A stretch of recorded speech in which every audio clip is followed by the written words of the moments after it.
beyond your screen lies a world of untold fears. Welcome back to Void of Fears. I've set a goal to reach 10,000 subscribers by the end of April, and we're getting closer every day. Your support has been incredible on this journey. Every like, comment, and subscription truly helps push these videos to new viewers who might enjoy these stories as much as you do. The YouTube algorithm notices when you engage, and it makes all the difference. If you're enjoying these nightmares, please consider subscribing. It would mean the world to me to hit this milestone together. Now, let's dive into the void where tonight's story awaits you. The diagnosis came on a crisp autumn morning in 2026. Stage 4 pancreatic cancer, 6 months to live. I remember the doctor's face, how his eyes couldn't quite meet mine as he delivered the news. My name is Thomas Reeves, and at 34, I wasn't ready to die. I'd spent my adult life as a biotechnology researcher. The irony wasn't lost on me. I dedicated my career to extending human life spans only to have my own cut brutally short. But my professional connections offered me an option most terminal patients didn't have. Cryogenesis was a controversial startup on the outskirts of Denver. They promised to freeze terminal patients until future medical advances could cure whatever was killing them. Insurance wouldn't cover it, of course. I liquidated everything. My 401k, the condo in Boulder, even my vintage motorcycle collection, all to buy myself a chance at a future. The night before the procedure, my sister Eliza held my hand across the kitchen table of her suburban home. "You understand this is a one-way trip, right?" she asked, tears streaming down her face. "Even if it works, everyone you know will be gone." "Everyone I know will be gone in 6 months anyway," I replied.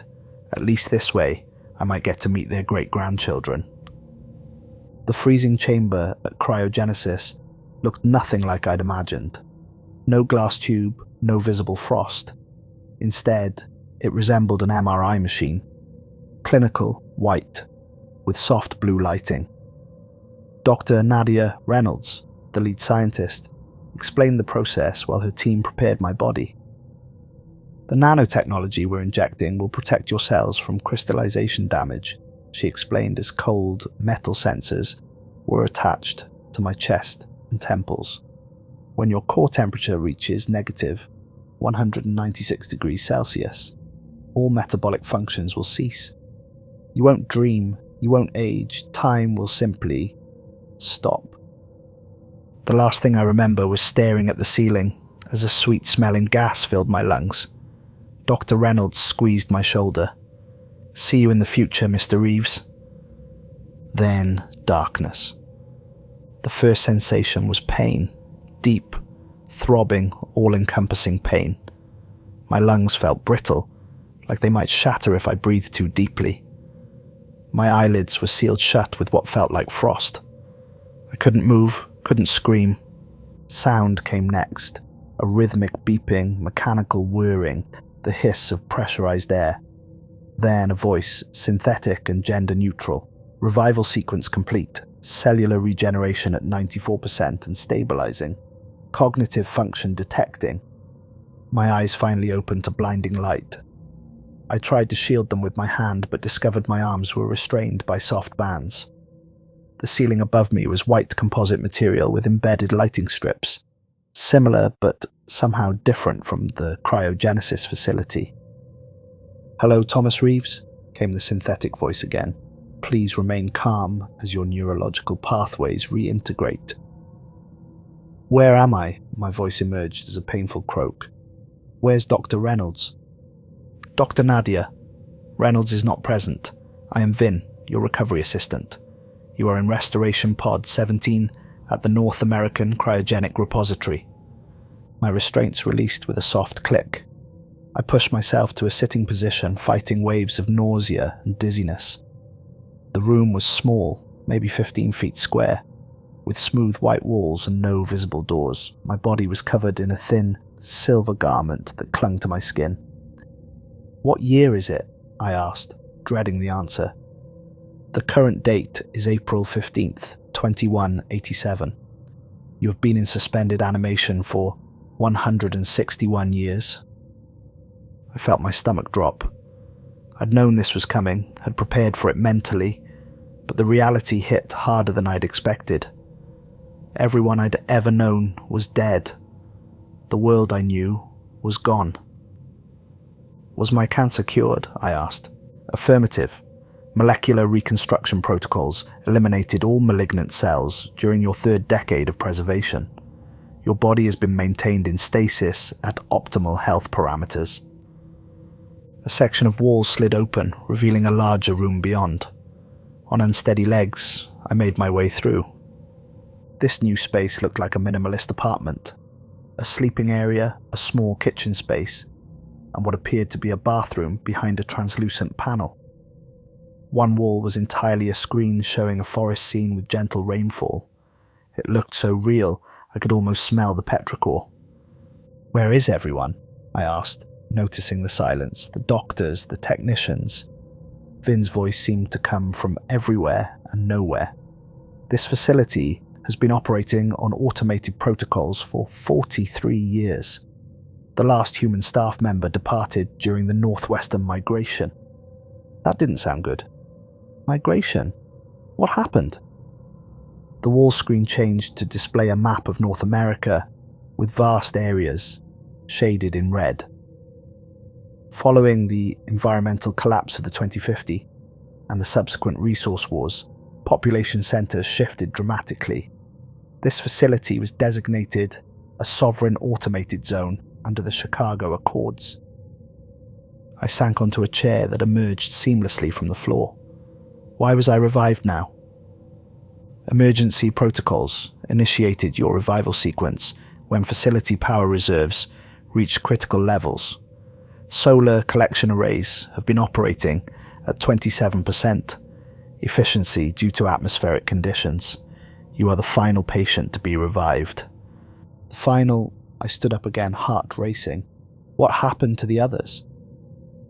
Of the 4,215 preserved individuals at this facility, 3,104 were successfully revived and transferred between 2079 and 2144. The remaining subjects were compromised during the Texas event of 2112. Texas event? Compromised? I felt sick, and nobody's coming for me. Negative. No external communications have been received for 16 years. However, your revival package includes survival supplies and destination coordinates for the nearest registered human settlement. A panel in the wall slid open, revealing what looked like outdoor gear: boots, weather-resistant clothing, a backpack. These items are adaptive nanofiber composites, Vin explained as I examined them. They will regulate your body temperature and protect against environmental hazards. The clothing felt strange, too light to provide warmth, yet somehow substantial. As I pulled on the jacket, it adjusted to my body, tightening slightly around my wrists and neck. "I have prepared sustenance appropriate for your digestive adjustment," Vin announced. A compartment opened in the kitchen area, revealing what looked like a protein bar and a container of clear liquid. The food tasted bland but filled me with unexpected energy. The water had a slightly metallic taste but quenched my powerful thirst. "Vin, show me what's outside," I said, feeling stronger by the minute. "External visualization is limited due to sensor degradation," Vin replied. "However, I can provide recorded imagery from last month." The wall screen changed to show the exterior of a massive concrete and glass building, presumably the facility, surrounded by what had once been a parking lot but was now overrun with strange vegetation. The plants weren't like anything I recognized. They had an iridescent quality, with leaves that seemed to pulse slightly. In the distance, I could make out the ruins of what might have been a city skyline, half consumed by aggressive plant growth. "What happened to the plants?" I asked. Following the atmospheric alterations of the 2040, accelerated evolution occurred in numerous plant species. Many developed enhanced photosynthetic capabilities to process the changed air composition. I should have been fascinated. As a biotechnologist, this was the kind of evolutionary adaptation I'd only theorized about. But instead, I felt a creeping dread. Are there people out there? Other humans? Human population data is outdated. Last confirmed census indicated approximately 1.2 billion surviving humans globally, with significant genetic divergence in population groups exposed to compound N7. Genetic divergence, what does that mean? The screen changed to show a human figure, but with subtle differences. Slightly elongated limbs, enlarged eyes, and skin with a faint bluish undertone. Adaptive mutation became necessary for survival in regions with altered atmospheric composition. The evolutionary directive of 2088 implemented widespread genetic modification to ensure human adaptation to new environmental conditions. I stared at the image, horrified and fascinated. And the people who weren't modified? Unmodified humans primarily reside in atmospheric sanctuary zones or underground habitations. Their numbers have declined steadily due to fertility issues and resource limitations. My mind was reeling. I'd expected the future to be different, but not like this. Not a world where humans had to change their very DNA to survive. I need to leave, I said suddenly. How do I get out of here? Exterior access requires acknowledgement of risk factors, Finn responded. Atmospheric composition outside this facility differs from your baseline requirements. Without adaptation, prolonged exposure may cause respiratory distress. I understand the risks, I said, though I didn't, not really. I can't stay here if the power is failing. Acknowledged. Survival Pack is equipped with a filtration mask that will provide 72 hours of regulated breathing. Your destination coordinates are for Sanctuary Dome 7, located 42 miles northeast of this facility. A section of wall slid open, revealing a narrow corridor. I gathered the supplies, securing the strange backpack and pulling on the boots that molded to my feet. One final component, Vin announced. A small compartment opened, containing what looked like a smooth grey stone. This is your personal navigation and communication device. It contains my auxiliary systems and will guide you to safety. I picked it up and it warmed in my palm, displaying a holographic interface above its surface. Just like that, you're coming with me? I asked. My primary systems are bound to this facility, but this portable unit contains sufficient programming to assist your journey. The corridor led to a series of airlocks. As I approached the final door, warnings flashed on the walls. Caution, unregulated atmosphere, respiratory protection required. I pulled on the mask from my pack. It adhered to my face with unsettling intimacy, covering my nose and mouth. Farewell, Thomas Reeves, Finn's voice said from the facility speakers. Your revival is complete. My final function has been fulfilled. The outer door hissed open, and for the first time in over a century and a half, I stepped into the world. The sky was wrong. That was my first thought. Not blue, but a strange greenish amber, with wisps of purple where clouds should be. The air felt thick, almost gelatinous, against my exposed skin. The facility behind me was a monolithic structure of concrete and glass, now half consumed by the strange, pulsing vegetation I'd seen on the screen. What had once been a parking lot was now a tangle of iridescent plants and pools of oddly coloured water. In the distance, the ruins of a city rose like broken teeth against the alien sky. Buildings leaned against each other, windows long gone, their structures overtaken by the same strange flora that surrounded the facility. Direction to Sanctuary Dome 7, I said to the device in my hand. A holographic arrow appeared, pointing northeast. A path seemed to cut through the vegetation, perhaps made by animals or other travelers like me. I began walking, each step feeling both surreal and terrifyingly concrete. This was real. This was my world now. The strange plants seemed to recoil slightly as I passed. their luminescent leaves curling away from my touch. The mask filtered the air, but I could still detect unusual scents. Metallic, sweet, alien. After about an hour of walking, I reached what had once been a highway. Abandoned vehicles littered the cracked asphalt, frozen in their final traffic jam over a century ago. Many were so covered in the strange vegetation that only their basic shapes were discernible. I examined one of the more intact cars, sleek and unfamiliar in design, but recognizably a passenger vehicle. Through the vegetation-streaked window, I could see personal belongings still inside. A child's toy, a bag, things left behind in what must have been a hurried evacuation. "Vin," I said to the device, "what happened to all these people?" The stone warmed in my hand. Historical records indicate this region was evacuated during the Great Atmospheric Shift of 2059. Rising toxicity levels made the area uninhabitable for unmodified humans. I continued along the highway, the ruins of the city growing closer.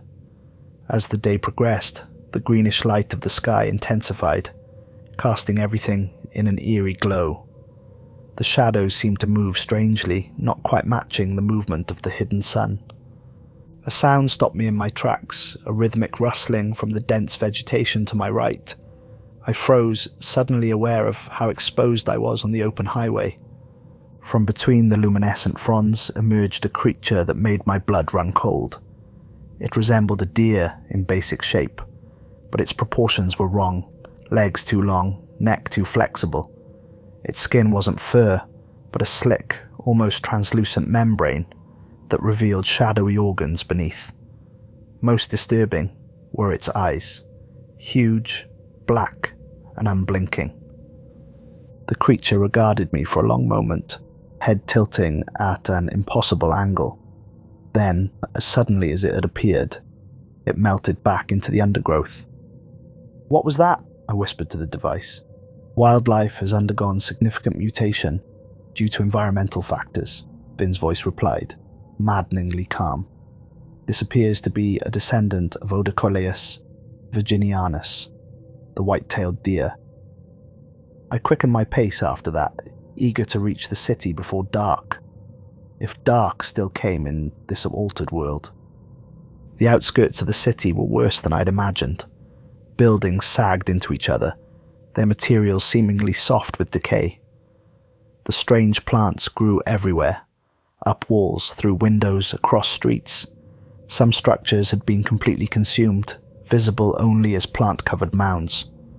I followed my navigation device through the silent streets, occasionally catching glimpses of movement in the shadows. Whether animals or something else, I couldn't tell. As dusk approached, the sky shifted from green amber to a deep violet. The plants around me began to glow more intensely, providing an ethereal illumination that made the city look like something from a fever dream. "I need shelter for the night," I told the device. "Scanning for stable structures," Vin replied. After a moment, an arrow appeared, directing me towards what had once been a multi-story parking garage. Parts of it had collapsed, but a section on the second level appeared intact. I made my way up a plant-covered ramp, testing each step on the crumbling concrete. The second level was relatively clear of vegetation, with solid walls on three sides offering protection from the elements and whatever might roam in the night. From my pack, I removed a thin metallic sheet that Vin informed me was a thermal shelter. When unfolded, it expanded into a small tent-like structure that anchored itself to the floor. Inside the shelter, I removed my mask briefly to eat another of the bland protein bars from my pack. The air inside the shelter was filtered, Vin explained, safe for short periods without the mask. As I prepared to sleep, strange sounds echoed through the ruins, calls and cries unlike any animal I'd known. Some were distant, others disturbingly close. "Are there dangerous predators out there?" I asked. "Ecosystem predator-prey relationships have evolved significantly," Vin responded. "Your unmodified human scent may attract curiosity from wildlife. The shelter is designed to mask biosignatures." That wasn't exactly reassuring, but exhaustion was overtaking me. Despite the bizarre circumstances and the alien world outside, I fell into a deep sleep. I dreamt of Dr. Reynolds. In the dream, she was trying to tell me something important, something about the freezing process, but her words came out as bursts of static. Behind her, the cryogenic chamber was filling with the strange glowing plants from outside.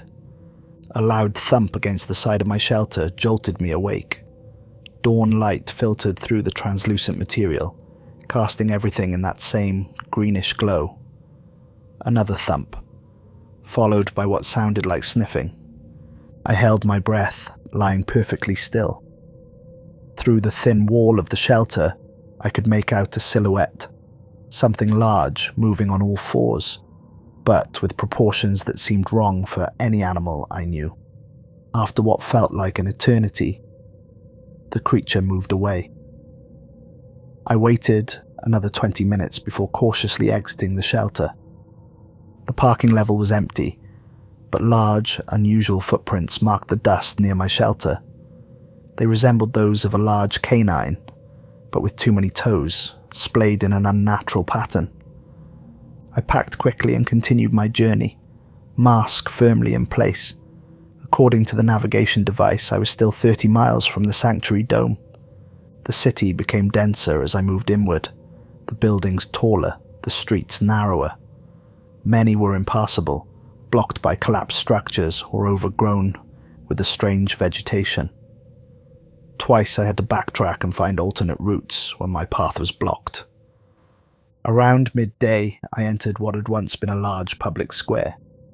At its centre stood a statue, so covered in the luminescent growth that only its rough human shape was visible. Surrounding the square were the remains of shops and restaurants, their windows long gone, interiors reclaimed by nature. Something caught my eye, movement in one of the buildings. Not the swaying of plants, but deliberate, purposeful movement. I ducked behind the statue, peering cautiously toward the source. 3 figures emerged from what had once been a department store. At first glance, they appeared human, but as they moved into the open square, their differences became apparent. They were tall, at least 7 feet, with the same elongated limbs and slightly blue-tinged skin I'd seen in Vin's image. Their eyes were large, almost entirely black, and they wore simple clothing that seemed to shift colours with their movements. Most shocking was their lack of protective gear. No masks, no suits. They breathed the toxic air directly, moving through it as comfortably as I once moved through the air of my world. The modified humans, the evolved, whatever they called themselves, they were what humanity had become. I remained frozen behind the statue, hardly daring to breathe. The 3 figures moved with an unsettling grace, examining the area methodically. They appeared to be searching for something. One of them stopped suddenly, head tilting in a way that reminded me of the deer creature. It turned slowly in my direction, nostrils flaring. It could smell me. I pressed myself harder on against the statue, praying the strange plants would mask my scent. The modified human took a step in my direction, then another. The other 2 noticed its interest and also turned toward my hiding place. A loud crash from a nearby building drew their attention. All 3 turned toward the sound, then moved with astonishing speed in that direction, disappearing into another damaged structure. I didn't wait to see what had caused the noise or if they would return. I ran, following the navigation arrow, ducking through alleys and damaged buildings, putting as much distance between myself and the square as possible. By late afternoon, I'd reached the edge of the city centre. Here, the destruction was even more complete. Entire skyscrapers had collapsed into one another, creating mountains of rubble overrun with the glowing vegetation. My device indicated I should head underground. A partially collapsed subway entrance was visible ahead, its sign long illegible beneath layers of the strange growth. The most direct route to Sanctuary Dome 7 requires 2.7 miles of underground transit, Vin explained. The thought of going underground into the darkness was terrifying, but the alternative, remaining exposed in this alien landscape as night approached again, was worse. I activated a light function on my device and descended the crumbling stairs into the subway station. The underground world was different but equally transformed. Here the plants glowed even more intensely, casting rippling patterns of light across the tiled walls. Water dripped constantly, forming pools that reflected the bioluminescence. The subway platform was largely intact, though the tracks below were submerged under several feet of murky water. My navigation arrow pointed along the platform towards the tunnel. "Is it safe to walk through the tunnel?" I asked. "The tunnel structure has maintained 82% integrity," Finn replied. "The raised maintenance path remains above water level for most of its length." I moved cautiously into the tunnel, keeping to the narrow maintenance walkway that ran alongside the flooded tracks. The bioluminescent plants provided enough light that I could navigate even without my device's illumination. The silence was oppressive, broken only by the steady drip of water and my own footsteps. Occasionally ripples would appear in the water beside me, suggesting something moving beneath the surface. After nearly an hour of walking, I reached another station.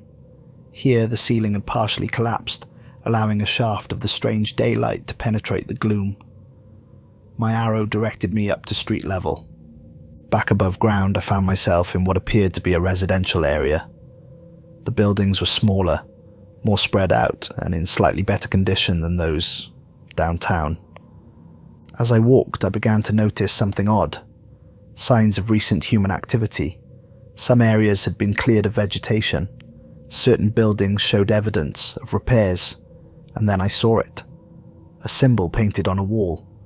A perfect circle containing a stylized human figure. Below it, words in recognizable English. "Sanctuary path. Dawn approach only." "Vin, what does this mean?" I asked.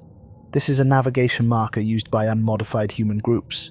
It indicates a route to a sanctuary entrance that is typically safe during daylight hours." My heart raced. Other humans, normal humans like me, were nearby. I wasn't alone in this transformed world. The navigation arrow now aligned with the painted markers, leading me through the residential streets. More signs appeared. Mask required beyond this point. Sound discipline zone. Watch for sentries. As the day waned into evening, I spotted a structure in the distance that could only be the sanctuary dome. A massive hemispheric construction of what looked like frosted glass or plastic, glowing softly from within. It rose above the ruined neighborhood like a bubble, pristine and perfect amid the decay. I quickened my pace, eager to reach the dome before nightfall. The markers led me to what had once been a school building, about half a mile from the dome itself. The structure appeared fortified, with barricaded windows and reinforced doors. As I approached, a spotlight suddenly illuminated me from a roof position. A voice called out, amplified but human, "Stop where you are, hands visible." I raised my hands, heart pounding. "My name is Thomas Reeves. I was in cryogenic suspension. The facility revived me and sent me here." A long silence followed. Finally, the voice returned. "Remove your mask slowly." "The air," I began. "This is a clean zone. Filtered, remove the mask." Hesitantly, I pulled off the mask. The air tasted different, cleaner than inside my shelter, with a slightly sweet undertone but breathable. After another pause, a portion of the barricade swung open. Two figures emerged, carrying what appeared to be weapons. They wore practical clothing, not unlike mine, but with added protective elements. Goggles, gloves, and lightweight armor on their chests and limbs. "Approach slowly," one called. I walked forward, hands still raised. As I got closer, I could see they were indeed fully human. No elongated limbs, no blue tinge to their skin, eyes normal size and recognizably human. One of them, a woman with close-cropped grey hair, studied me intently.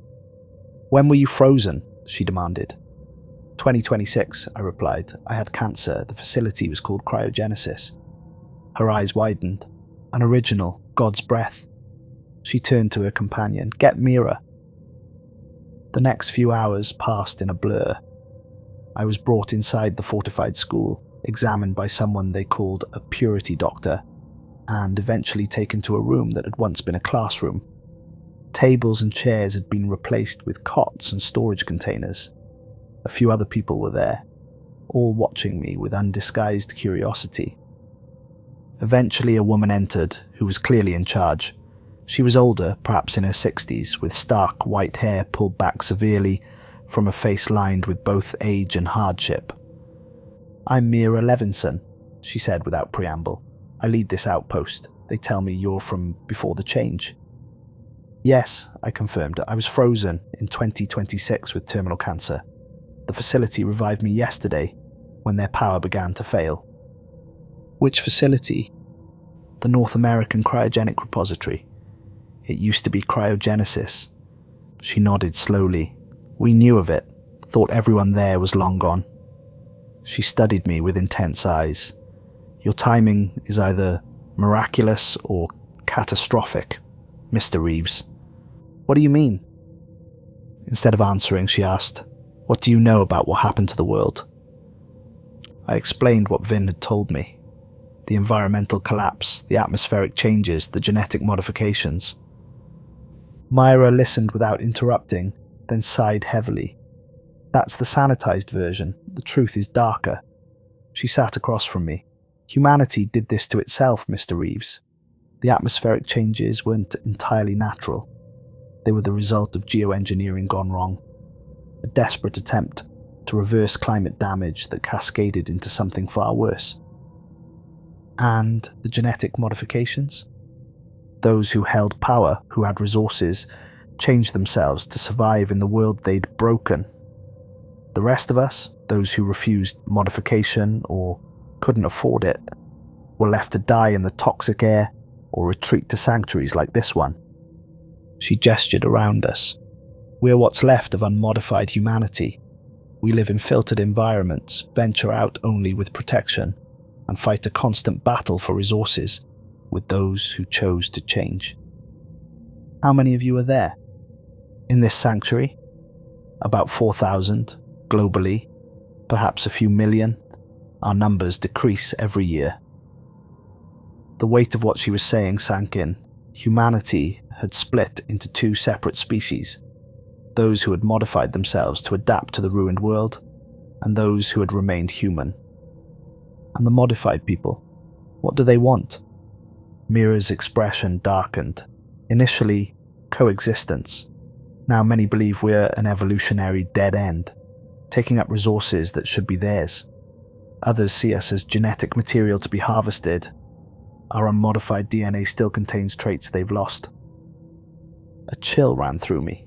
"They hunt you." "Some do, others trade with us. It's complicated.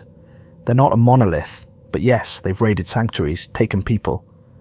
I thought of the 3 modified humans I'd seen in the city square, how they'd searched methodically, how one had caught my scent. "And now they're coming here," Mira continued grimly. "Our scouts report a large group moving toward the dome. We believe they detected your biometric signature in the city.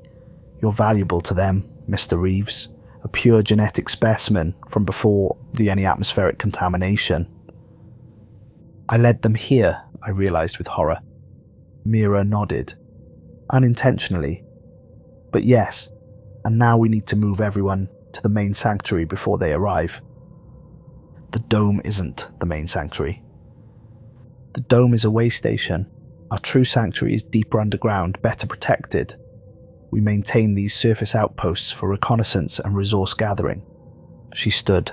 "We leave at dawn. Until then, rest. Tomorrow will be challenging." Left alone, I lay on my assigned cot, mind racing.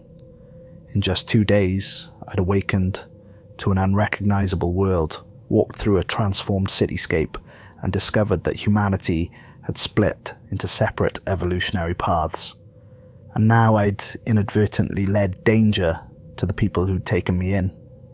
Sleep came fitfully, punctuated by strange dreams of being chased through glowing forests by creatures with 2 long limbs and completely black eyes.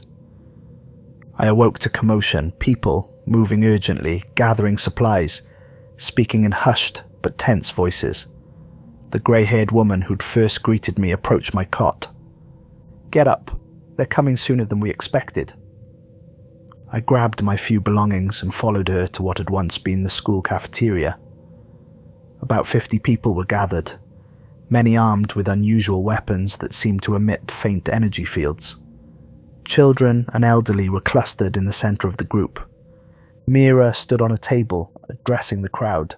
"The northern passage is compromised.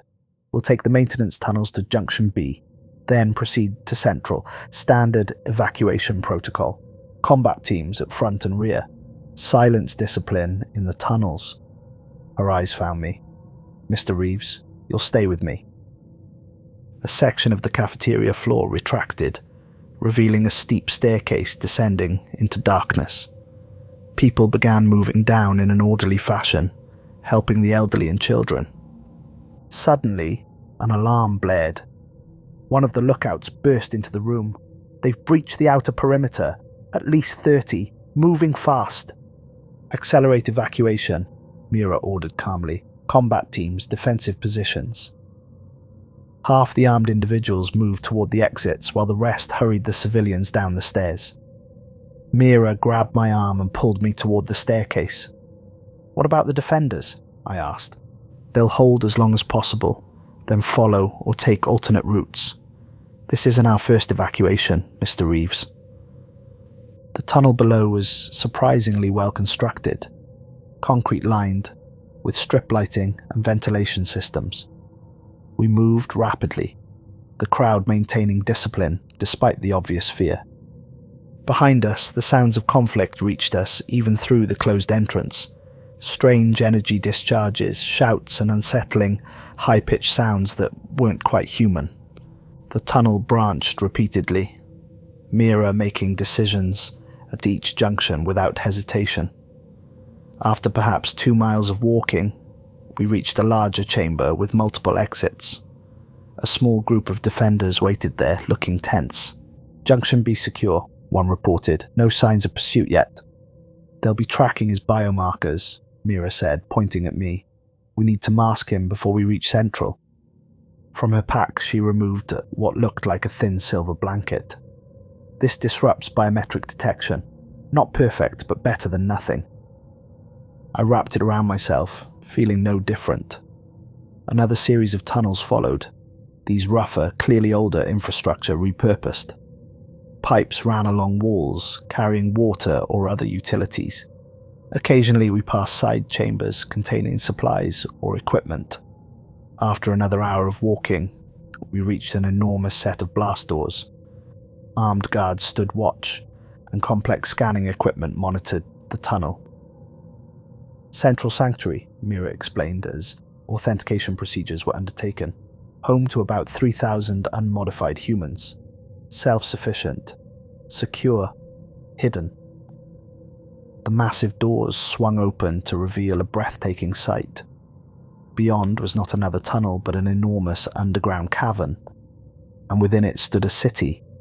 A real functioning city with buildings, streets and open spaces. Artificial lighting mimicked daylight, and actual trees and plants grew in designated green areas. People moved about, engaged in the business of living. "Welcome to New Eden," Mira said, watching my amazement. "The largest remaining pure human settlement in North America." As we entered, I noticed the air was different, fresher, with none of the sweetness I detected in the outpost's filtered atmosphere. People stared at our group, quickly recognizing an evacuation. Word spread rapidly, and officials approached to coordinate the newcomers' integration. Mira led me to a building that served as their administration center. Inside, a group of older individuals waited, clearly some kind of leadership council. "This is Thomas Reeves," Mira announced. "Cryogenically preserved since 2026, revived 2 days ago. His genetic profile is uncontaminated by any post-change factors." The council members regarded me with intense interest. One, an elderly man with a long white beard, stepped forward. "Mr. Reeves, I'm Dr. Alexander Kim. I lead our medical research division." He examined me with keen eyes. "Your arrival could be significant for our work on atmospheric adaptation." "You're trying to adapt to live outside, like the modified humans?" I asked. Dr. Kim shook his head. "Not genetic modification. We believe there's another way, a treatment that would allow unmodified humans to process the toxic elements without changing our fundamental DNA. But we've lacked pure baseline human genetic material to perfect it." The implications were clear. "You want to use me as a test subject?" "Not exactly," Dr. Kim clarified.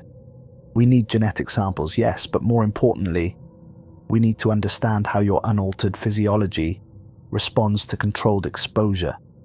With your help, we might develop a treatment that would free us from these underground sanctuaries and end the conflict with the modified humans," Mira added. "If we can survive in their world, the primary reason for their hostility, competition for habitable space, would be resolved." It was overwhelming. 2 days ago, I'd awakened from a 161-year sleep to a transformed world. Now I was being told I might hold the key to humanity's future. "What about the people at the outpost?" I asked. "The ones who stayed behind to cover our escape?" Mira's expression grew somber. "Some will make it to alternate sanctuaries. Others won't. It's the reality of our existence." I felt sick. People had died because of me, because I had unknowingly led the modified humans to their door. "The best way to honor their sacrifice is to help us," Dr. Kim said gently. Reading my expression, "Will you?" What choice did I have? This was my world now. These people, the unmodified humans, were my people. And if my unique status as a pre-change human could help them, I had to try. "Yes," I said, "I'll help." The next weeks passed in a blur of tests, samples, and carefully controlled exposure trials. Dr. Kim's team worked tirelessly, using my genetic material to refine their adaptation treatment. I learned more about the world I now inhabited, the history of the environmental collapse, the resource wars that followed, and the evolutionary directive that had split humanity into 2 branches. The unmodified humans in New Eden had maintained a remarkable society despite their isolation. They'd preserved knowledge, culture, and technology, adapting it to their underground existence. They recycled everything, grew food in hydroponic gardens under artificial light, and generated power through geothermal systems. Children were educated, art flourished, and democratic governance prevailed. It was, in many ways, an idealized version of the society I'd left behind, without the excesses and environmental recklessness that had doomed the surface world. But it was also fragile. Population had to be strictly controlled due to limited space and resources. Excursions to the surface for additional supplies grew more dangerous as the modified humans expanded their territory, and the sanctuary's environmental systems required constant maintenance to prevent failure. After 3 weeks of tests, Dr. Kim called me to his laboratory. His expression was both excited and apprehensive. "We've done it," he announced to the assembled research team. "The adaptation serum is ready for human trials." My heart raced. "How confident are you that it will work?" "In simulations using your genetic material, we achieved a 94% success rate in neutralizing the atmospheric toxins while preserving normal human cellular function." "And the 6% failure rate?" Dr. Kim hesitated. "Respiratory collapse in the worst cases. But we've refined the formula to minimize that risk."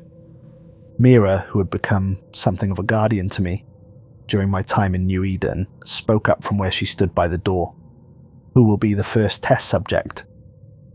"I will," I said before anyone else could volunteer. "It's my genetic material that made this possible. The risk should be mine." Dr. Kim looked relieved, though he tried to hide it. We'll begin with minimal exposure. Just 5 minutes in a chamber with 10% surface atmosphere. We'll gradually increase concentration if your body shows adaptation. The following day, I stood in a sealed glass chamber in the laboratory. Technicians monitored my vital signs while Dr. Kim operated the controls that would introduce a small amount of the toxic outside air into my environment. Breathe normally, he instructed through a speaker. The serum should be metabolizing in your bloodstream now.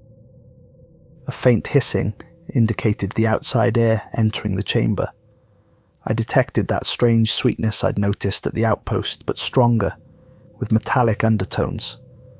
My instinct was to hold my breath, but I forced myself to inhale. The first breath burned slightly in my lungs. The second was easier. By the fifth breath, I felt no discomfort at all.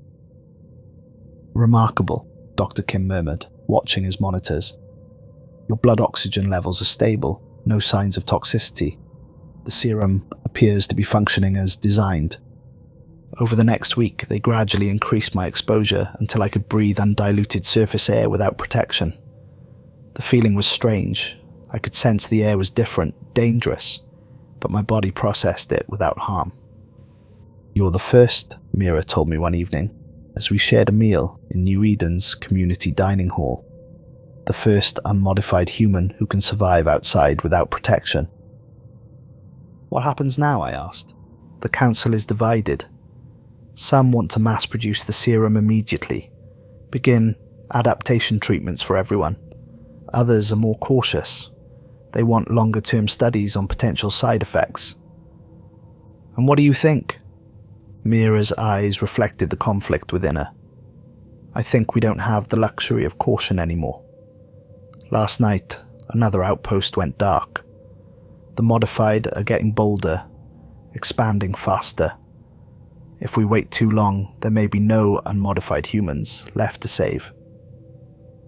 That night, alarms blared throughout New Eden. The sanctuary was under attack. I rushed from my quarters to find chaos in the streets. People hurried toward designated shelter areas while security forces moved toward the main entrance. Above the commotion, announcement speakers delivered instructions in a calm voice that belied the danger. This is not a drill. Hostile forces have breached Junction C. All civilians proceed to inner sanctums. Security teams to defense positions. I found Mira organizing an evacuation in one of the residential sectors. What happened? I demanded. They followed the last group of refugees, she explained grimly, used them to find a way in. We've never had a direct assault on Central before. The ground shook with a distant explosion. Dust fell from the cavern ceiling. Where's Dr. Kim? I asked. The adaptation serum. In the secure laboratory, in a quadrant. He's trying to salvage what research he can. Another explosion, closer this time. The lights flickered momentarily. I need to get to him, I said. If the modified humans take the sanctuary, that research is humanity's only hope. Mira hesitated, then pressed a small weapon into my hand. Energy pulse pistol, point and fire. Go through the maintenance tunnels. Section 7D should be clear. I navigated the increasingly chaotic sanctuary, using service passages to avoid the worst of the panic. Twice I encountered security teams rushing toward the fighting, their faces grim with determination. The laboratory was in lockdown when I arrived, but my biometric signature, now recognized by all New Eden systems, granted me access. Inside, Dr. Kim and a small team were frantically downloading data and gathering samples. Thomas, Dr. Kim looked up in surprise. You should be in the shelters. I came to help secure the research, I explained. What do you need? Before he could answer, the building shook violently. Emergency lights activated as the main power failed momentarily. They've breached the secondary defenses, one of the technicians reported, checking a security monitor. Less than 10 minutes before they reach this sector. Dr. Kim made a decision. We can't save everything. Focus on the serum formula and the adaptation protocols. He turned to me. Thomas, I need you to take something. From a secure refrigeration unit, he removed a small case. Inside were a dozen vials of amber liquid. The completed serum, enough for 10 treatments. It's the only batch we've produced so far. He closed the case and handed it to me. This cannot fall into their hands. If they adapt it for their own purposes. Where should I take it? Sanctuary Dome 12. It's smaller, less known. 300 miles west of here. He pressed the data crystal into my palm alongside the case. Coordinates and all our research. Dr. Eliza Wright is the medical director there. She can continue our work. The building rocked with another, closer explosion. The lights failed completely for several seconds before emergency systems engaged. There's an emergency exit through the geothermal maintenance shaft, Dr. Kim continued urgently. It leads to a surface access point 5 miles from here. Take the northeast tunnel. It's marked with green indicators. What about you, the others? I asked, looking at the small research team. We'll destroy what we can't take and join the defenders. Buy you time.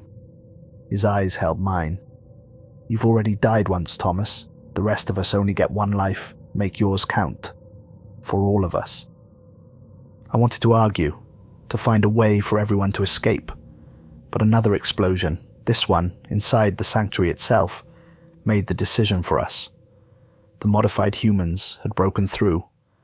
With the case and data crystal secure in a pack, I fled through the maintenance passage Dr. Kim had indicated. Behind me, I heard the sounds of fighting intensify. Energy weapons discharging, strange high-pitched calls that could only come from the modified attackers and the all-too-human screams of the defenders. The tunnel was cramped and poorly lit, designed for service robots and emergency use only. I crawled through sections where ceiling collapses had reduced the space to mere inches. Twice I had to backtrack when passages were completely blocked. After what felt like hours, I reached a vertical shaft with ladder rungs embedded in the wall. The climb was exhausting, perhaps 1,000 feet of vertical ascent. My muscles screamed with the effort, but the sounds of conflict below drove me upward. Finally, I reached a heavy hatch. With the last of my strength, I turned the manual release wheel and pushed it open. Night air, strange, toxic, but now breathable, thanks to the serum in my system, rushed in. I pulled myself out onto the surface and sealed the hatch behind me, engaging the emergency lockdown as Dr. Kim had instructed. I found myself in a forested area, though nothing like the forests I remembered. These trees were twisted, their bark iridescent in the moonlight, their leaves pulsing faintly with bioluminescence. The ground was covered with the same strange vegetation I'd seen in the city, creating a carpet of soft light that made flashlights unnecessary. My navigation device, the stone-like object Vin had given me, was still in my pack. I activated it, grateful to find it functional. Direction to Sanctuary Dome 12, I requested. The holographic display appeared, but flickered erratically. Signal interference detected, Vin's voice announced. Limited functionality available. General direction, west-northwest. It wasn't ideal, but it was something. I began walking, putting as much distance between myself and the new Eden access point as possible before dawn. The night forest was alive with sounds, rustlings, calls, and occasional splashes from unseen water sources. Several times I froze as larger creatures moved nearby, but none approached directly. Perhaps they sensed something different about me, an unmodified human who could breathe their air. By dawn, I'd covered perhaps 10 miles, according to my device's imperfect tracking. The forest thinned, giving way to rolling hills covered with knee-high vegetation that changed colours as the strange greenish sunlight touched it. I needed rest but felt too exposed on the open hillside. In the distance, I spotted what appeared to be ruins, perhaps an old farmhouse or rural outbuilding. I made my way towards it, watching carefully for any signs of danger. The structure had indeed been a house once, now reduced to stone foundations and partial walls. The strange plants had claimed much of it, but a portion of the basement remained intact, accessible through a half-collapsed stairway. Below ground, I found a small space relatively free of vegetation. I checked the serum case, still secure and intact, before allowing myself to rest. Despite the hard ground and my anxiety, exhaustion claimed me within minutes. I awoke to a sound that froze my blood. Voices directly above me, not the high musical tones of the modified humans, but rougher, normal human speech. Refugees, scouts from another sanctuary, or something worse. Tracks lead right to here, a male voice said. Fresh, less than a day old. Unmodified? Asked another. Has to be. No mod would stumble around leaving tracks like this. I held my breath, assessing my options. If they were sanctuary scouts, they could help me. If not, my decision was made for me when a figure dropped into view at the basement entrance, a man in his 40s wearing patchwork clothing and carrying a crude but effective-looking projectile weapon. He spotted me immediately. Got him, he called up. One male, looks unharmed. More figures appeared at the opening. The man kept his weapon trained on me. Stand up slowly, he ordered. Hands where I can see them. I complied, leaving my pack on the ground. I'm from Sanctuary Central, I said. New Eden. It was attacked last night. I'm trying to reach Dome 12. The man's expression didn't change. New Eden fell 3 months ago. My blood ran cold. That's impossible. I was just there yesterday. A woman dropped down beside the man. She studied me with obvious suspicion. What's your name?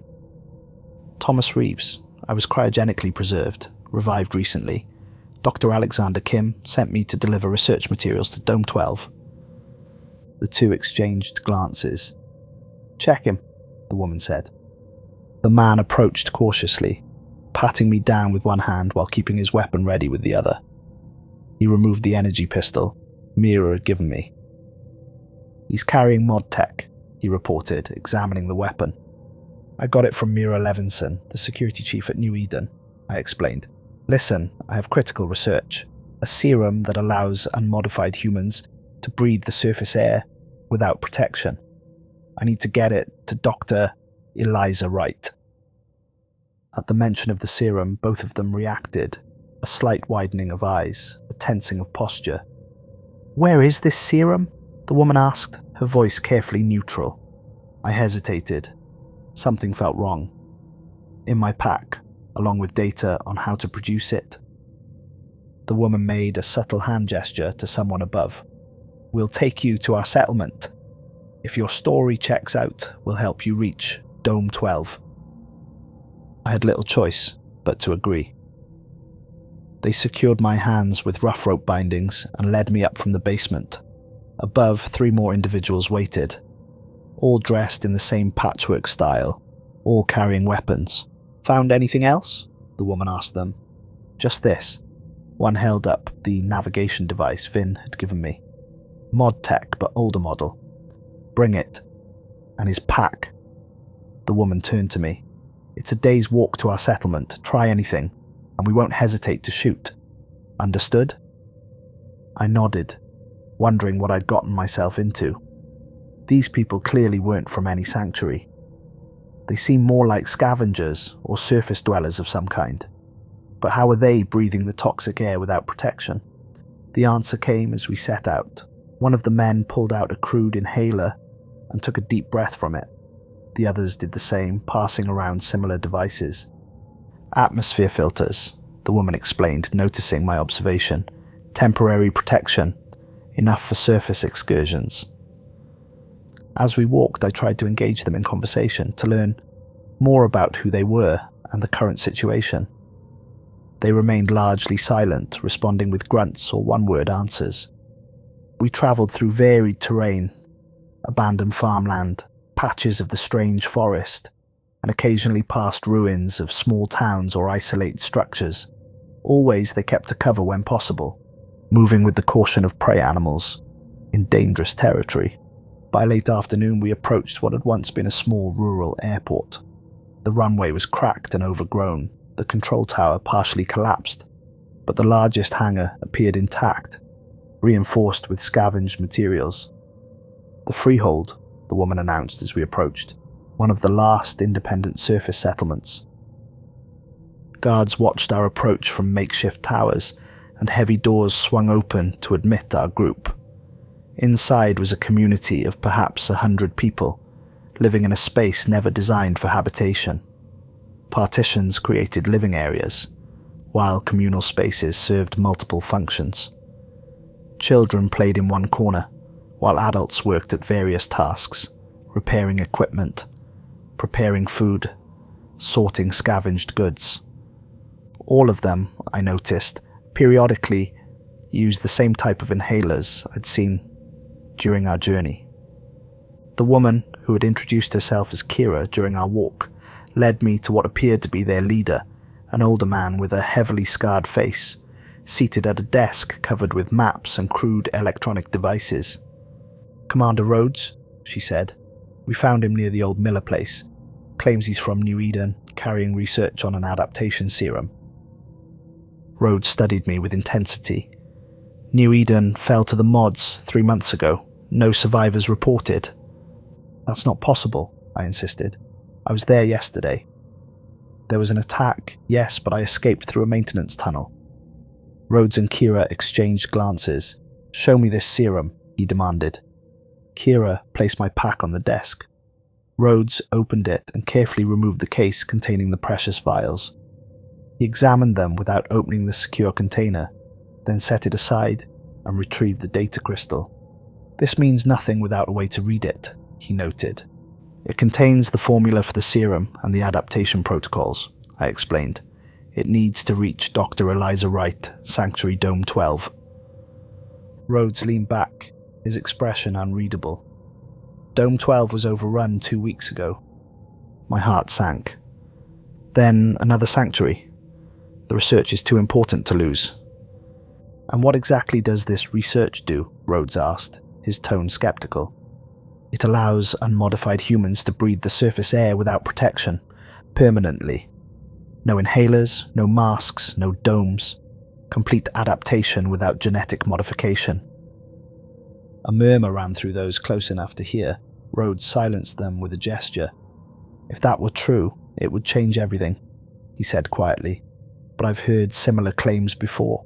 Miracle cures, salvation technologies. They always prove false. Or worse, traps set by the mods." "Test it on me," I offered. "I've already received the treatment. I haven't used any breathing assistance since leaving New Eden." Rhodes studied me more carefully.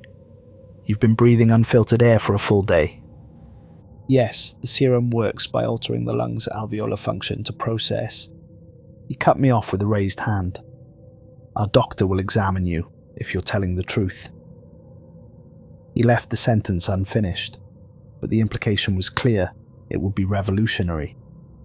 I was taken to their medical area, a sectioned-off corner with salvaged equipment and limited supplies. Their doctor, an older woman named Voss, performed basic tests with the primitive tools available to her. "His blood oxygen levels are normal," she reported to Rhodes, who had followed us. "Lung function appears unimpaired, no signs of toxicity. Either he's adapted or, Rhodes prompted. "Or he's not human," she finished. "A mod spy altered to appear unmodified." Rhodes considered this. "We've encountered those before. There are ways to be certain." The tests that followed were painful and invasive. Tissue samples, stress tests to provoke involuntary responses, even cutting me to observe my blood and healing patterns. Finally, Voss seemed satisfied. "He's human," she confirmed, "unmodified, and somehow able to breathe the air." Rhodes's attitude changed immediately. "The serum works," he breathed, almost reverently. "With this, we could reclaim the surface. No more hiding, no more domes, no more scavenging for inhaler components." "That's why I need to get to a sanctuary facility with proper equipment," I explained. "They can mass-produce the serum, distribute it to all remaining unmodified settlements." Rhodes shook his head. "The sanctuaries are falling one by one. The mods have stepped up their assaults in recent months. There may not be any secure facilities left with the capability you describe." Then what do we do? I asked. Rhodes's expression hardened with resolve. We take it to the Ark. The name clearly carried weight among the freehold residents. Several gasped or murmured at its mention. What's the Ark? I asked. The last hope of unmodified humanity, Rhodes explained. A hidden installation with pre-change technology preserved intact. They've maintained production capability, research facilities, everything needed to rebuild once the surface becomes habitable again. Or with this serum to make the surface habitable for us now, Kira added. Where is this place? I asked. 3 weeks' journey west, Rhodes replied, through the heaviest concentration of mod territory on the continent. No one from the freehold has successfully made the trip in years. Then how? There's a supply caravan leaving tomorrow, Rhodes interrupted.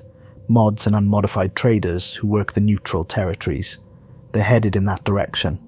With the right payment, they might take you part of the way. It wasn't ideal, but it was the only option presented.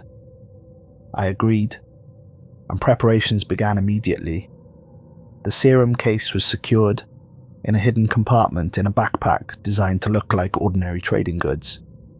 The data crystal was sealed in a waterproof container and concealed in the heel of a boot customized for me.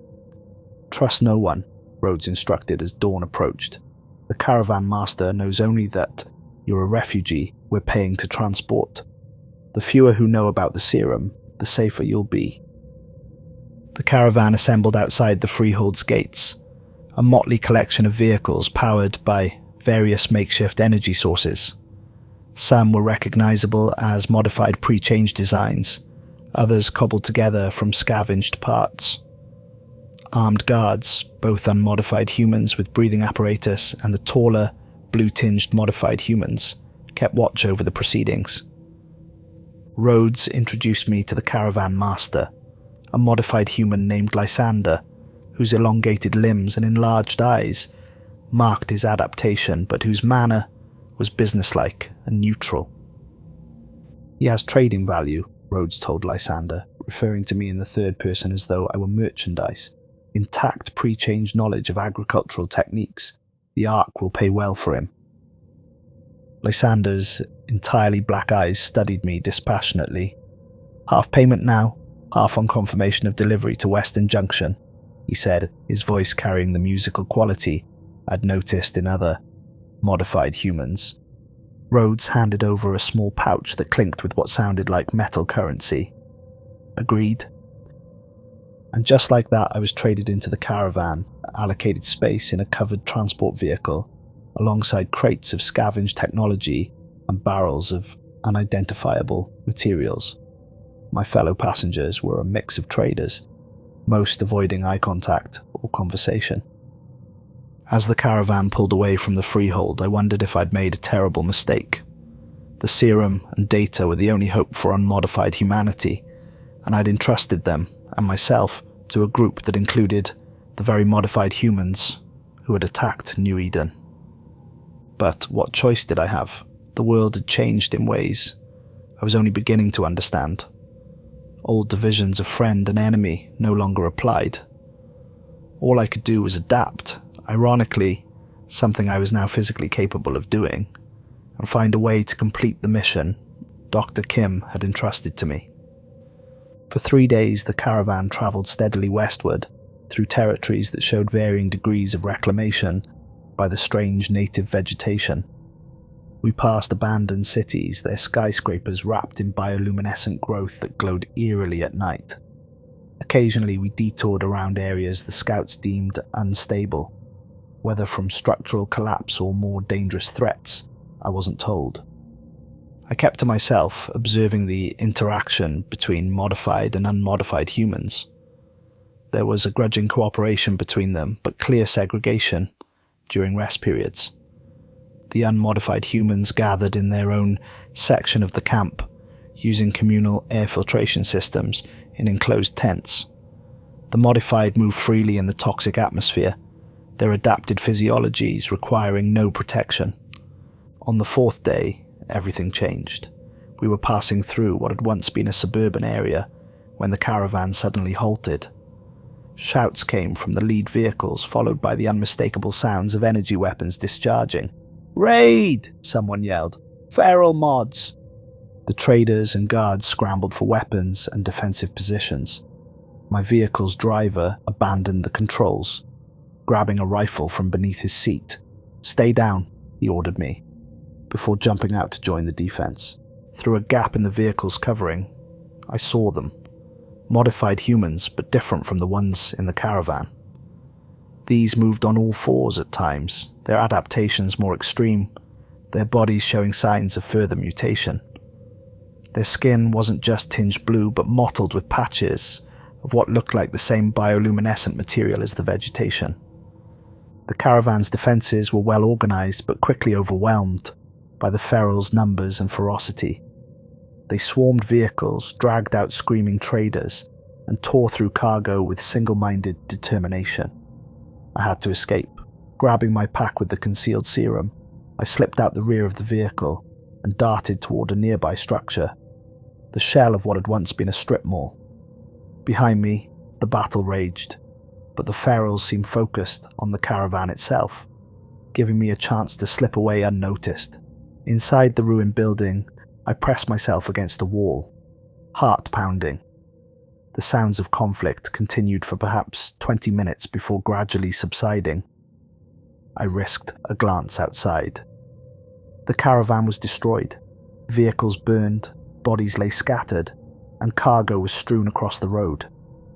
The ferals moved among the wreckage, gathering specific items, weapons, tech devices, certain containers, while ignoring others. It appeared less like a random attack and more like a targeted raid. I remained hidden until the ferals departed, taking their plunder and several unmodified human captives with them. Once the road was clear, I cautiously emerged, checking for any survivors. There were none, or at least none who hadn't been taken. Even the modified humans from the Caravan lay dead, their adaptations insufficient protection against the ferals' violence. Alone again, with no transport and only the vaguest sense of direction, I continued westward on foot. The serum and data were still secure, but my chances of reaching the Ark seemed to diminish with each passing hour. By nightfall, I needed shelter. In the distance, a structure stood relatively intact, a pre-change mansion whose stone construction had weathered the decades better than its neighbours. I approached cautiously, alert for any signs of occupation. The building appeared abandoned, its grandeur long faded, but its walls still sound. I secured a room on the second floor with good visibility and multiple exit options, then allowed myself a few hours of fitful sleep. Dawn brought a new perspective on my surroundings. From the mansion's upper windows, I could see that I was on the edge of what had once been an affluent suburb. Beyond it lay open countryside, and in the far distance, mountains rose like blue shadows against the strange green sky. The Ark, according to Rhodes, was somewhere in those mountains, but the distance was daunting, perhaps 200 miles of unknown territory to cross alone, on foot, through lands dominated by modified humans, both civilized and feral. As I contemplated my options, movement caught my eye, a glint of metal on the road leading past the mansion. A vehicle approached, smaller than the Caravan transports, moving cautiously. I ducked back from the window, but maintained a view of the road. The vehicle stopped directly in front of the mansion. Two figures emerged, modified humans, judging by their proportions, but wearing concealing clothing that included hoods and face coverings despite their ability to breathe the toxic air. They appeared to be scanning the area with handheld devices, searching for something or someone. I retreated further into the room, considering my options. If they were survivors from the Caravan looking for other survivors, they might help me. If they were aligned with the ferals, or worse, specifically hunting for me and the serum, I needed to remain hidden.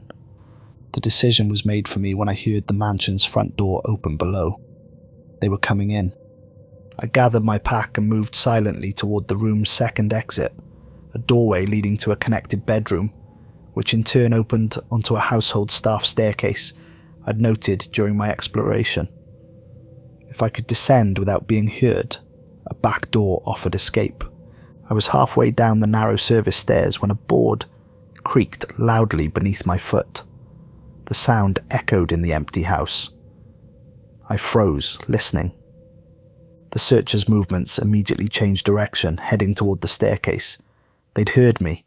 Abandoning stealth for speed, I raced down the remaining stairs and through the kitchen toward the rear exit. Behind me, I heard rapid footsteps in pursuit. I burst through the back door into an overgrown garden, sprinting towards a decorative hedge that might offer concealment. I'd nearly reached it when something whirred past my ear and exploded against a stone statue, spraying fragments in all directions. They were shooting at me. Diving behind the hedge, I scrambled through its tangled growth, emerging on the far side facing open ground that sloped down toward a small stream. No cover but my only option. I ran.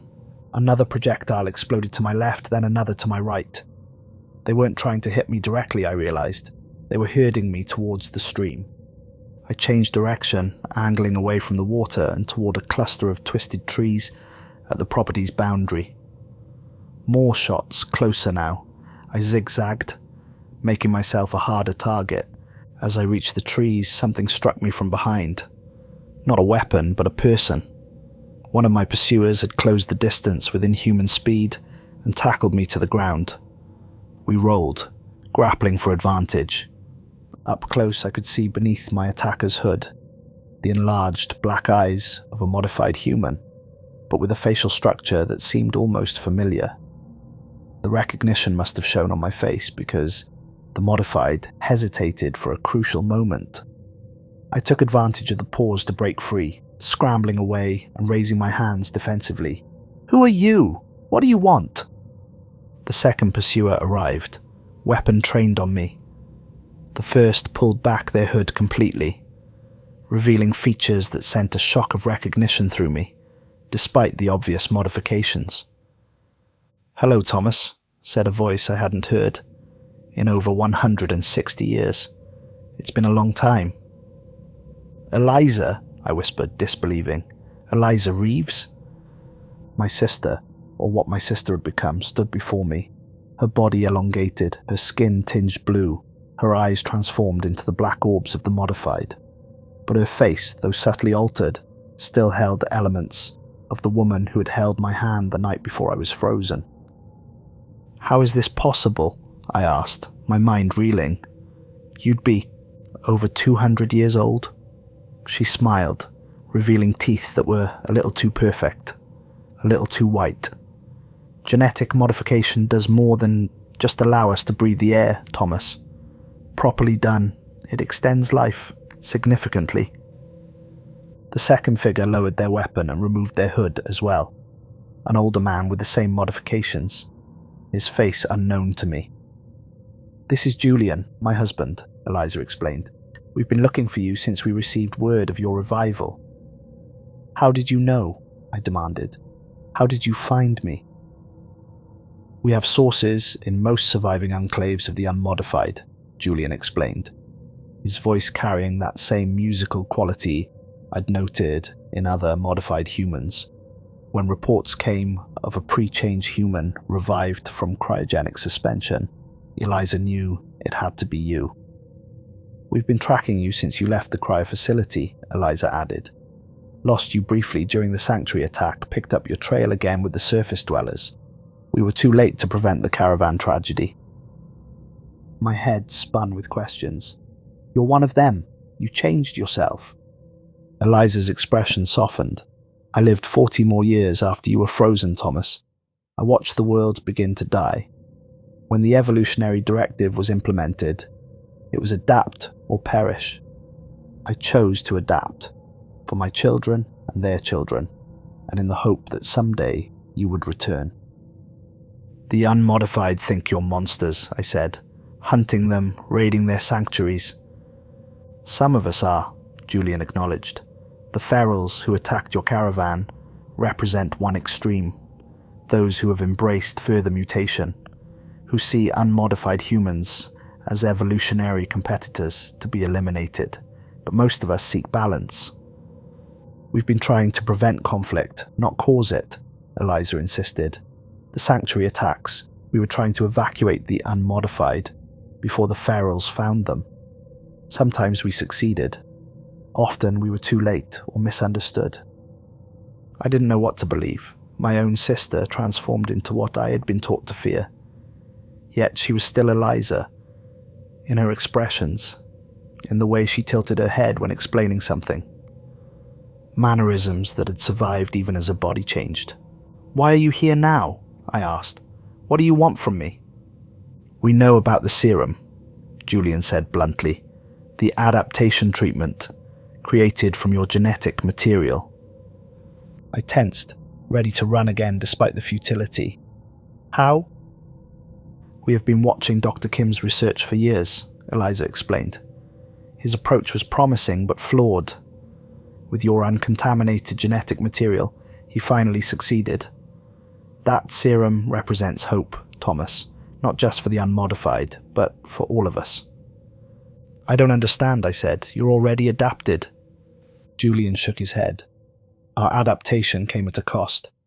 Each generation becomes more physiologically dependent on the altered atmosphere. Many of us now cannot survive in the filtered air of the sanctuaries. And there are other issues." "Fertility problems," Eliza clarified. "Increasing genetic instability. The very adaptations that saved us are becoming a threat to our long-term survival." "Dr. Kim's serum offers a different path," Julian continued. "Adaptation without permanent genetic alteration. A way to reverse some of our changes while maintaining our ability to survive in this environment." "You want the serum for yourselves," I realized. "We want it for everyone," Eliza corrected. "Modified and unmodified alike. A chance to end this division, to reunite humanity before it's too late." I studied my sister's alien yet familiar face, searching for deceit. "Why should I trust you?" "Because I'm still your sister," she said simply. "Because I promised to find you again the night you went into the freezing chamber. And because we're your only hope of reaching the Ark alive." "You know about the Ark." Julian laughed, a surprisingly human sound from his modified vocal cords. "We helped build it, Thomas. It was always meant as a refuge for both modified and unmodified humans. A place where solutions could be found. But over decades, fear and mistrust led to separation. Now the unmodified see it as their last stronghold, while many, modified, view it as a threat." "The serum could change that," Eliza added. "If we can get it there, get it into production." I had to make a choice, trust the transformed version of my sister and her husband, or continue alone through territory that had already proven deadly. Trust the modified humans I'd been taught to fear, or reject, perhaps my only chance of completing Dr. Kim's mission. "I'll go with you," I finally said, "but I keep the serum and the data, and at the first sign of betrayal—" "There won't be," Eliza interrupted, relief evident in her voice. "Thank you for trusting me, Thomas. Even like this." She gestured at her modified form. Their vehicle was unlike anything I'd seen. Sleek, powered by what Julian called atmospheric conversion cells that drew energy from the very toxins that had made the air unbreathable to unmodified humans. We travelled faster than the Caravan had, taking routes that avoided both feral territory and unmodified settlements. During the journey, Eliza filled in the gaps of my knowledge. How she'd lived to see her grandchildren born. How the environmental collapse had accelerated beyond anyone's predictions. How the evolutionary directive had begun as a voluntary program but became mandatory as conditions worsened. "I fought it at first," she admitted. "Remembered your work in biotechnology, how you always believed adaptation should be temporary, reversible. But my daughter was sick, your niece Melissa. The modification process was her only hope. She showed me images on a portable device, her family through generations, gradually changing as the modifications became more pronounced. The most recent showed young children with the full suite of adaptations, born to a world where they were normal, the baseline. This is why the serum matters, Julian explained as we crossed into the mountain foothills. The next generation is approaching a genetic cliff. Further adaptation risks creating a truly separate species, one that might view unmodified humans as an entirely different form of life. The ferals are early indicators of where unchecked modification leads, Eliza added grimly. We need balance, the ability to adapt without losing our humanity. 3 days into our journey, we encountered a patrol of modified scouts. Julian exchanged coded phrases with them, and they let us pass without incident. I realized the modified had their own society, with structure and rules invisible to the isolated, unmodified communities. As we climbed higher into the mountains, the strange vegetation thinned, replaced by hardier, alpine growth that seemed less altered by the environmental changes. The air, too, felt different, still toxic by old standards, but less saturated with the metallic sweetness of the lowlands. We're entering the buffer zone, Julian explained. The mountains create a microclimate. The Ark was built here specifically because the atmosphere is naturally more stable. On the 7th day, we rounded a bend in a high mountain pass, and I saw it, a structure unlike anything I'd imagined. The Ark wasn't a building, but an entire valley enclosed beneath a massive transparent dome. Within it, I could see green fields, orderly buildings, and even what appeared to be small lakes. A self-contained world, protected from the transformed environment outside. It's beautiful, I whispered. It was supposed to be one of many, Eliza said softly. Seeds of restoration scattered across the continent, but resources dwindled, conflicts arose. This is the only one that reached completion. We approached a heavily guarded entrance facility built into the mountainside. Both modified and unmodified guards stood watch, though they maintained clear separation. Julian drove directly to a checkpoint and spoke quietly with the guards. After some discussion, we were directed to a secondary entrance marked decontamination. This might be difficult, Eliza warned me as we parked. The Ark maintains strict separation between modified and unmodified sections. As someone who can breathe both atmospheres, you're unique. A bridge they don't quite know how to categorize. The decontamination process was rigorous. I was separated from Eliza and Julian, taken to a facility staffed entirely by unmodified humans in protective gear. They scanned me, tested samples of my breath and blood, and asked endless questions about my adaptation. Extraordinary, murmured the lead scientist, a grey-haired woman who introduced herself as Dr. Nora Webb. The adaptation is complete at the cellular level, but without genetic alteration. This confirms Dr. Kim's theoretical work. I have more than theory, I told her, revealing the case of serum vials and the data crystal. Everything needed to replicate the treatment. Dr. Webb's eyes widened. We received reports that New Eden was developing something like this, but communication was lost months ago. We feared the research had been destroyed. Months? I shook my head in confusion. I was there just over a week ago. The attack happened the night I left. Dr. Webb exchanged glances with her colleagues. That's not possible. New Eden fell 97 days ago. No survivors were confirmed. The timeline made no sense. Had I somehow lost time? Or was something more sinister at work? I thought of Dr. Kim's urgent instructions, the desperate evacuation, the strange dreams I'd had along the journey. Before I could question further, the door opened and a man in an authority uniform entered.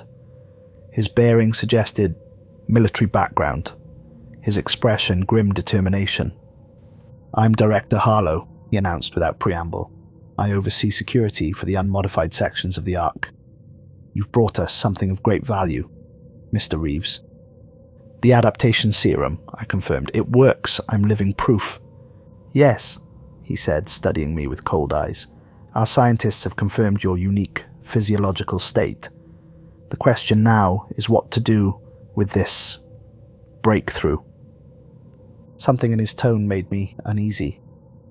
The serum should be manufactured and distributed to all remaining unmodified humans, I said. That was Dr. Kim's intention. And what of the modified? Harlow asked. Should they receive this treatment as well? I thought of Eliza, my sister, despite her transformation. Yes, the serum could help end the division. Both sides could survive in either environment. Harlow's expression hardened. That's a dangerously naive perspective, Mr. Reeves. The modified have hunted us, raided our sanctuaries, taken our people, and now we should share the one advantage we've developed. Director, Dr. Webb interjected. Preliminary analysis suggests the serum could indeed benefit both populations. The modified are experiencing escalating genetic instability. I'm aware of their problems, Harlow cut her off. Their poor choices are coming back to haunt them. Poetic justice, some would say. I felt a chill. This man didn't see the modified as human anymore, just as many modified no longer viewed the unmodified as worthy of survival.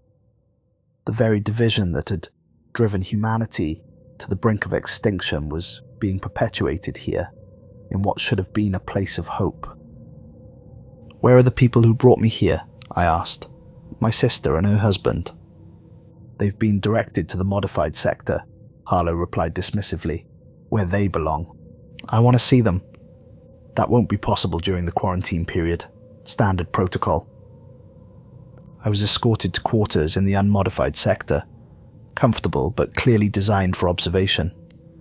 Through my window, I could see the idealized community the unmodified had built within their protective bubble.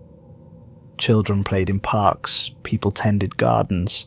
Life continued in an approximation of the world before the change, but it was a facade, a dying remnant.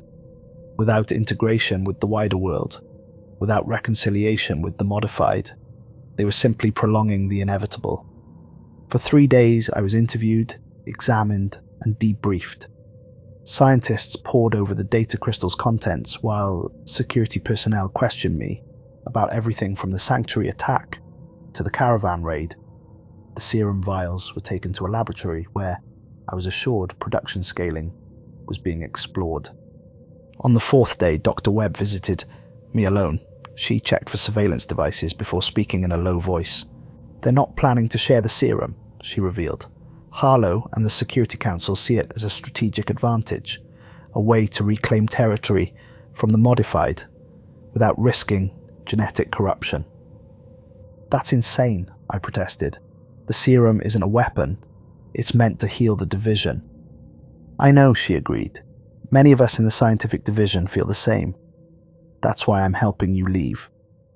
She slipped me an access card and building schematics. There's a maintenance corridor that connects to the environmental control center. It spans both sectors of the Ark. Your sister contacted me through a mutual colleague. She'll meet you there at midnight. Why are you helping me? I asked. Dr. Webb's expression grew distant. My daughter chose modification 20 years ago, when her respiratory disease couldn't be treated here. The protocols forced her to leave. I haven't seen her since. She blinked away, tears. This division has torn apart too many families. It needs to end. That night, following Webb's schematics, I made my way through service passages and utility corridors to the Environmental Control Center.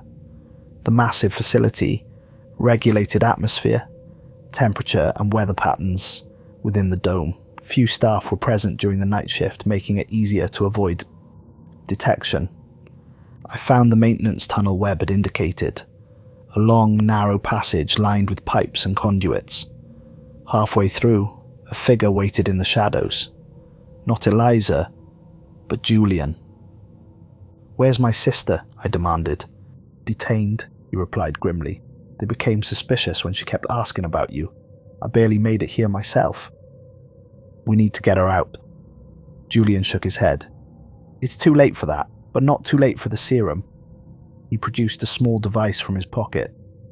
Dr. Webb managed to synthesize a single batch before security locked everything down.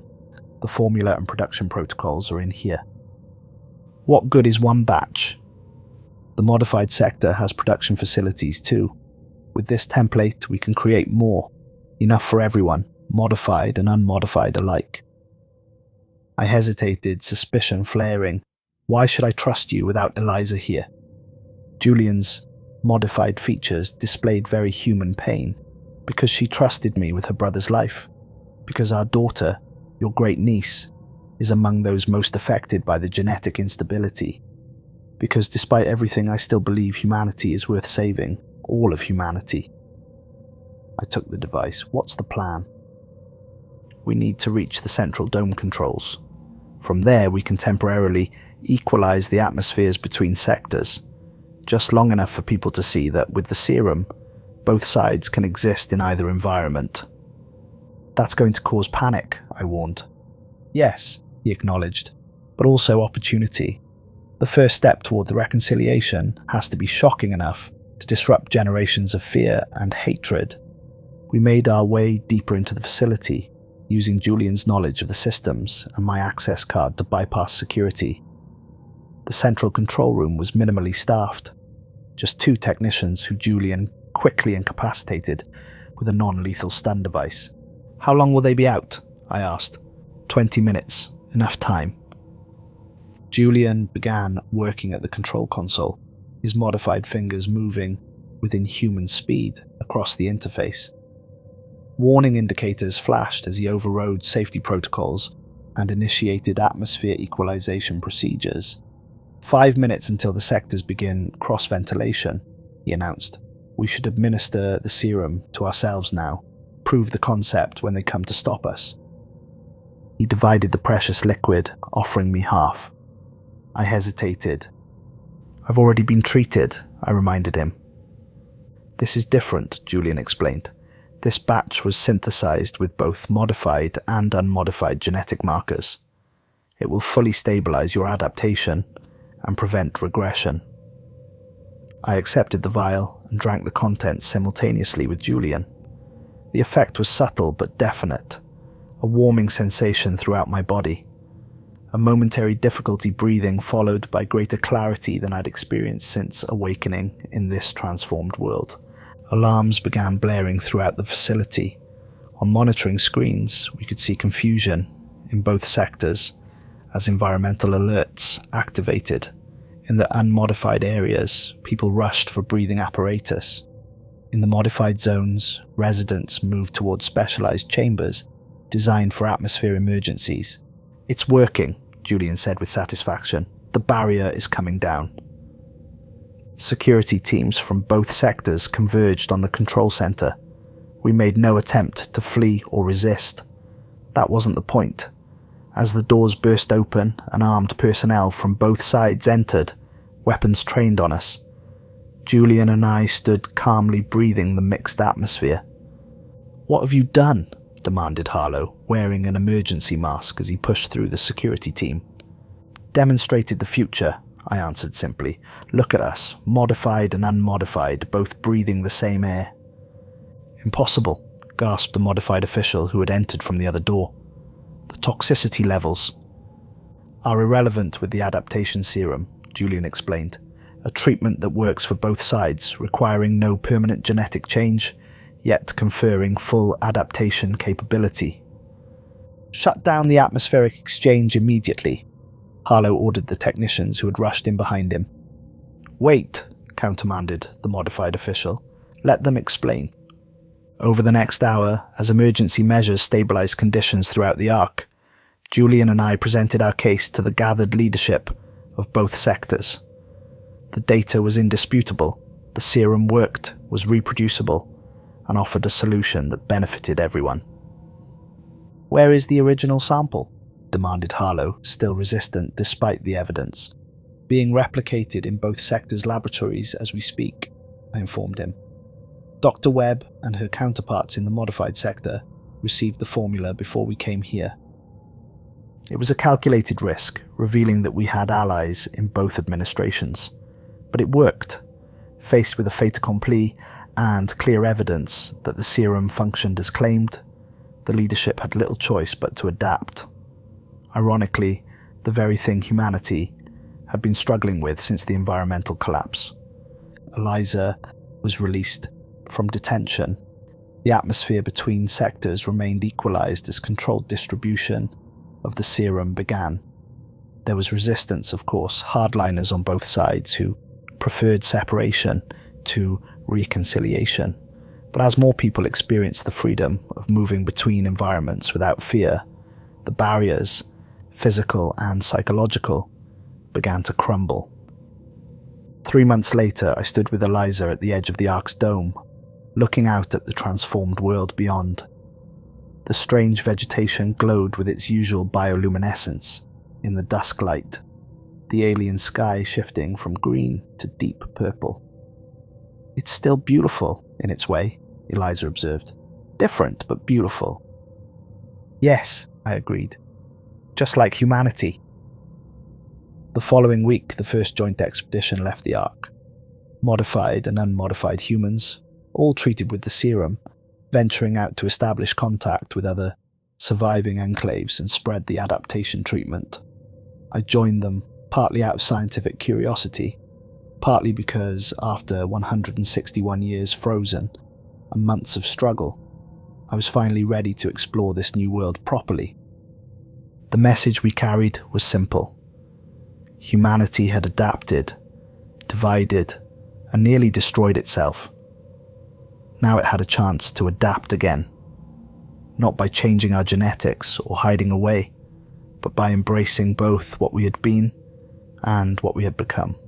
As our convoy descended from the mountains into the glowing forests below, I thought about Dr. Kim, Mira, and all those who had sacrificed to make this moment possible. The world they'd hoped for wasn't the one we'd gotten. The future would still be challenging, the scars of division slow to heal. But we were breathing, all of us together in the same air. It was a start, and sometimes a start is all you need to prevent an ending.